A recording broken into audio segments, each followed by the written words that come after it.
as beautiful as ever. Thank you. Don't worry. I'm here with you now. You don't have to worry about anything. No. I'm not going to worry about anything. And you're not going anywhere.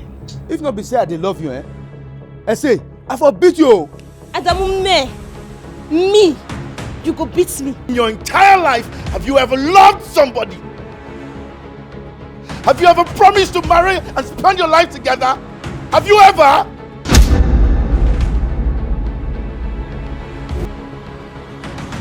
If I tell my husband,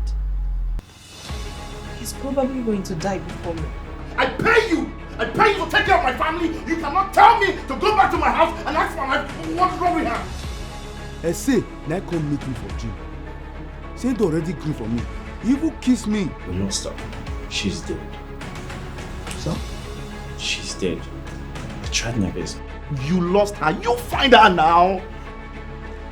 I told you to come and check on somebody who's bubbling with life. You come here to tell me that we. Who is we?